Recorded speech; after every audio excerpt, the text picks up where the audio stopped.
In 1909, a dying man built a hotel in the Rocky Mountains of Colorado. His name was Freeland Oscar Stanley. He was an inventor, a millionaire, and he had tuberculosis. His doctors told him he had months to live. He went up to Estes Park looking for clean mountain air. He didn't die. He lived another 30 years. And the hotel he built to occupy the time they told him he didn't have became one of the most documented sites of unexplained activity in the United States. The Stanley Hotel opened on July 4, 1909. It was designed for the elite. Full electricity at a time when most cities still ran on gas lamps, rooms with telephones, an orchestra in the ballroom every night. Stanley and his wife Flora lived in the hotel until 1926. He played piano in the main hall. She played the organ in their private quarters. Both of them eventually died, and according to the staff members who have worked at the Stanley for decades, neither one of them ever really left. In the fall of 1974, a young, nearly broke writer arrived at the Stanley with his wife. His name was Stephen King. It was the end of the season.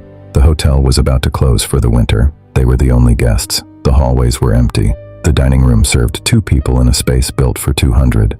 That night, in room 217, King had a nightmare. His own son was being chased through the hotel by something he couldn't name. He woke up at 3 in the morning, lit a cigarette, and sat down to write what he'd just dreamed. What came out of that night became The Shining. The Overlook Hotel in the novel is, without any ambiguity, the Stanley. What King may or may not have known when he chose that room is that room 217 has its own history that predates his visit by decades.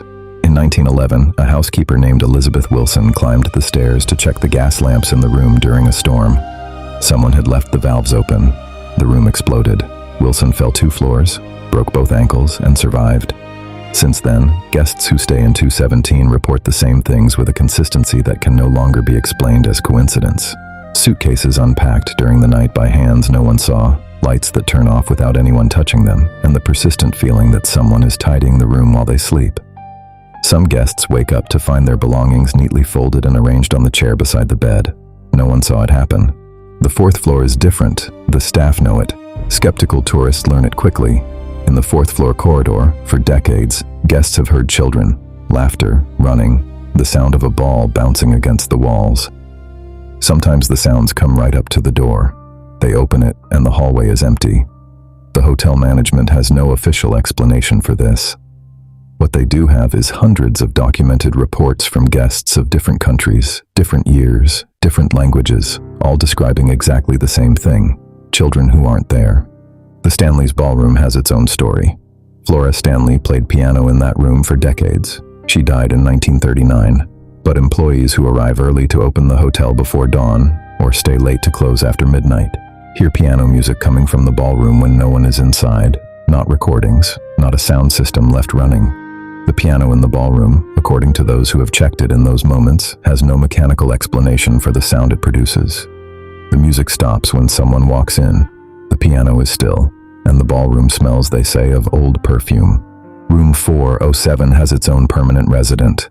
Lord Dunraven was the original owner of the land where the hotel was built, an Irish landowner with a dark reputation in life and a darker presence in death. Guests in 407 report shadows in the corners, a figure standing at the foot of the bed, and a pressure in the chest that has no medical cause. Some ask to change rooms in the middle of the night. The ones who stay say that by dawn, the pressure lifts, as if something retreats with the light. The Stanley Hotel is not a ruin. It is not a museum. It is a fully operating hotel, one of the most visited in Colorado. You can book room 217 tonight. You can book room 407. The hotel offers nightly ghost tours and has an unofficial but well-known policy among its staff. Whatever guests report in the night gets written down. They have been keeping records for decades. No one has been able to explain them away. Stephen King returned to the Stanley in 1997 to produce a television miniseries based on The Shining, filmed on location at the real hotel. During production, the technical crew reported equipment shutting off on its own, cameras that malfunctioned in specific corridors, and one scene in particular, filmed on the 4th floor, that had to be reshot 7 times because something in the audio kept failing in that hallway, and only in that hallway. Freeland Stanley died in 1940, Flora in 1939. Elizabeth Wilson died in 1950, decades after her fall. The hotel they built has stood for over 100 years in the Colorado mountains, taking in guests who come to sleep in the rooms where something seems to have never left. The last time someone asked the hotel staff whether they believed in the phenomena guests reported, the answer was short. "We've been here a long time. You learn not to ask too many questions." This is the Abyss Narrator. If this story disturbed you, good. It should. Subscribe so the algorithm doesn't bury the next one. Send a star on Facebook. It is the only way to tell me you want to keep hearing the stories that don't make it into textbooks. Find us on YouTube, Facebook, and wherever you go when you need to understand what actually happened.